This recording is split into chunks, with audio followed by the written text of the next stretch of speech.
Did the Miami Heat's offseason plans just get revealed by Barry Jackson of the Miami Herald? That's what we're talking about on today's show. It's been a quiet offseason thus far for the Heat, just making their 2 draft picks, signing some UDFAs, mostly bringing back their own guys, and then one outside addition of Alec Burks on the vet mid. But Barry Jackson might have revealed what's the plan for Riley and company the rest of the way.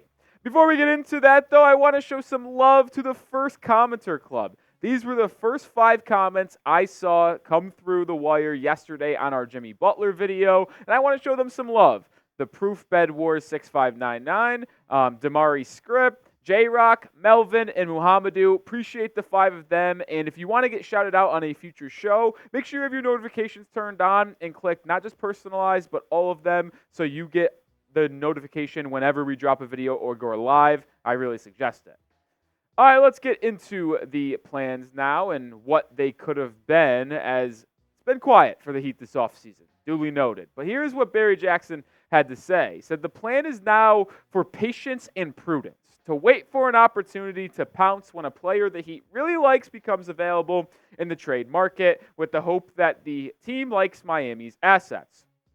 The Heat does not look at this as a situation where it absolutely must change its roster by the start of the season. While the Heat would like to upgrade, the Heat sees that opportunity being available all the way up until the February 6th trade deadline. That's how it's being viewed internally.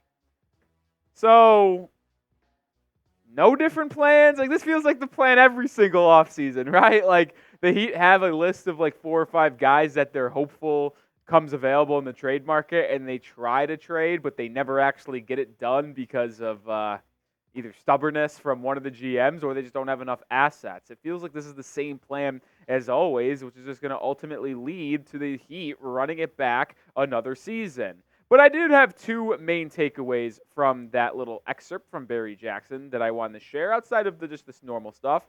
Number 1, I want to talk about who could potentially come available in the next 6 months leading up to that February 6th trade deadline, as the Heat have mentioned, or he mentioned the Heat have been looking at that. And number 2, he talked about the Heat's assets being good enough. I think they do have good assets, and I actually want to talk about them more in depth. But let's first talk about potentially players coming available. And these 6 initially came to mind. Trae Young and Lauri Markkanen. Lauri's obviously semi-available now. Trae Young, who knows if he's actually available via trade. I am not sure if he is, as they trade DeJounte Murray, and they might want to stick it with Trae Young this season. A couple of intriguing names here I want to mention. Kawhi Leonard, Kevin Durant. KD seems happy in Phoenix.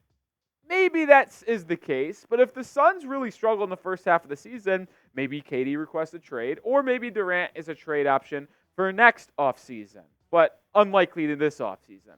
Kawhi Leonard's another interesting name because Clippers lost Paul George. The Clippers also don't have that good of a roster outside of Kawhi. If they are really struggling and James Harden takes a step back, maybe Kawhi could be dealt at the deadline and could be an addition to Miami. Brandon Ingram, we've talked about quite a bit, and Karl-Anthony Towns is someone I also want to mention because the Timberwolves need to shed some salary, and Cat might have to be the casualty because Rudy Gobert, they already sunk a lot of assets into him. But if you're thinking about who Miami could go actually after, I think the best course of action is Lauri Markkanen. I believe going all in on a Lauri Markkanen trade right now is the best plan for the Miami Heat, and it's where they should go with the rest of the offseason. I don't know if they have enough to get it done, which we'll talk about in just a second because of what Danny Ainge's philosophies are, but there is no doubt in my personal mind, in my opinion, that it should be what Miami does. They need to target Lauri Markkanen. Let me know your plan A, though. What is your number 1 option for the Miami Heat the rest of the way? It could just be to stay pat and run it back. It could be to go out and trade for someone. Could be out and trade someone away from the team. Let me know your plan A. I still think it is Lauri Markkanen because of how much he's been able to grow as a member of the Utah Jazz. After a uneven start in Chicago and then in Cleveland, he got dealt in that Donovan Mitchell trade and was the headlining young piece going back to Utah, and he has done nothing but flourish as a member of the Jazz, and it included him going to the All-Star game. He averaged 25 points, 23 points, and he is just as dynamic as it comes offensively for a big man, considering he's 7 feet tall, but can score at all 3 levels, mid-range, inside, three-point land as well. And you see the numbers on screen. He is an excellent three-point shooter, but he can also be an efficient scorer wherever, shooting for 50% and 48% in back-to-back seasons. And to me, if you were to get Lauri Markkanen in Miami, you would create the best front court in the NBA, and there's no questions about it if you ask me. A Bam center, Lauri Markkanen 4 combination is terrific. And I know some people will say, well, they could even go bigger. Lauri has experience playing the 3 in the past. I think he's better suited as the 4. And if you have Lauri, then I'm fine keeping Bam at the 5 because Lauri's 7 feet tall. And sure, maybe he can't lock down centers like Bam can, but he gives you positional versatility on the defensive side of the floor as well as offensive due to his size and his ability to rebound and defend some guys in the posted area. He played 5 for Utah in some specific lineups when Walker Kessler was injured or not in for Utah a season ago. So Lauri is capable of playing 5. He's capable of playing 4. Bam is obviously capable of doing either one alongside Lauri as well. And I want to point this out. Last night, Team USA took on Team Canada. And most of the time, actually pretty much 90% of the time Bam was on the court. He played about 19, 20 minutes.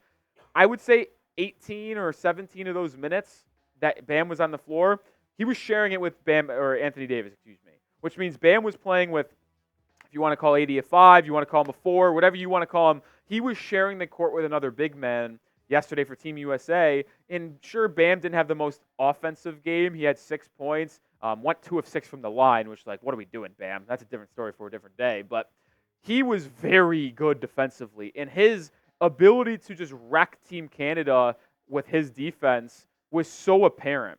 And giving Bam another guy in the front court alongside him allows Bam to just take his defensive level to another step, and it's just incredible to watch. And if he's able to improve his offensive game and spacing, well, then we're even talking another level for Adebayo. So getting another front court piece that is competent and an all-star caliber player next to Bam could be really, really beneficial for Miami.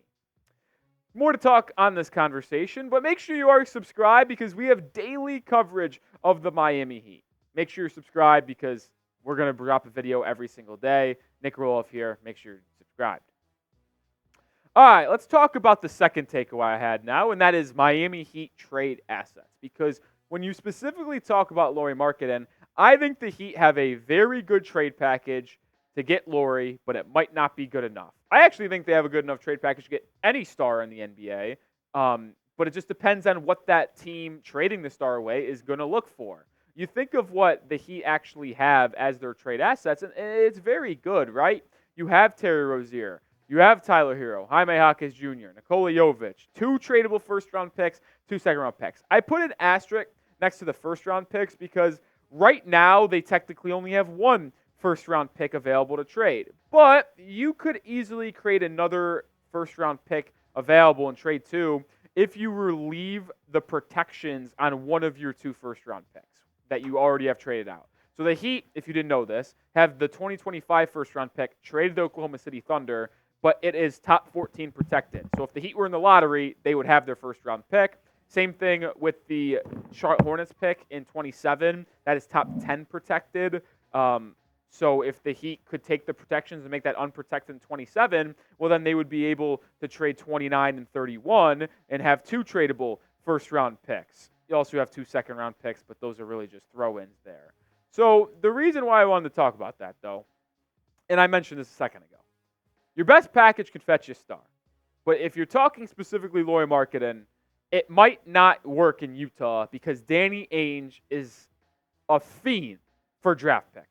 And the Heat have as good as a package as you could talk about in terms of their young guys. Like a 3-headed package of Jaquez, Jovic, and Hero going to any team, that is a really good young player package. But if a team only wants first-round picks, that's where Miami's limited with only 1 tradable first-round pick right now. It could become up to 2 if they relieve one of the protections on a draft pick. So Miami has good things to offer, but Danny Ainge might just want draft picks because he just wants to upgrade through the draft. And especially in 2025 with Cooper Flagg coming through the pipeline, he might really have his eyes set on the main ticket is what they're calling him now, who is heading to Duke. All right, scale the Heat's trade assets for me. 1 to 10. We just went through the top players they could trade and the draft picks. Scale 1 to 10 on the Heat's assets. I'm probably giving it, honestly, an 8-1. Maybe that's high, maybe that's biased, but I think Miami has really good assets to deal out. And before we finish the conversation in today's show, get a Heat hat. This thing is so sweet, man. You get the normal logo on the front, the MH on the side, little two-tone with the red into the cream color, which is just my favorite color to wear, whether it be a hat or a shirt. Big fan of this hat. Get yours today. They're on sale at chatsports.com/Heat hat. That link is in the description and comments of today's show. One more thing that I wanted to go back to with the Barry Jackson quote. He mentioned that they view this as something they could take all the way up to the trade deadline. That's 6 months away on February 6th. I'm generally curious to see who could shake free at the trade deadline to make Miami make a monumental shakeup to that point. Who is going to become available from now and then? We showed you a list of 6, but, is there anyone else? I'm not really sure there is. And another point to make there with the Heat wanting to upgrade their roster, potentially going up all the way to the trade deadline, there is a realistic situation and pathway where Miami ends up being the team that sells at the deadline because they're underachieving, they're hurt, and Jimmy Butler, who could be an unrestricted free agent, Miami just wants to cut bait and get assets back from him at the deadline. That's a realistic situation for the Heat. But if I had to predict it, the Heat probably won't make a move because, this last trade deadline, when they traded for Terry Rozier a couple weeks prior, it was the first time they made a trade at the deadline since, 2019-20, when they traded for Jay Crowder and Andre Iguodala at the deadline. And, that moved mountains at the time and helped the Heat get to the finals, but not any monumental, crazy blockbuster additions to the roster. All right, that's going to do it for today's show. If you want to continue the conversation surrounding the Miami Heat, my Twitter is the best place to do it. At Nic_Rohloff is the handle. We're talking Heat basketball every single day. As always, we'll see you in the video tomorrow. Go Heat.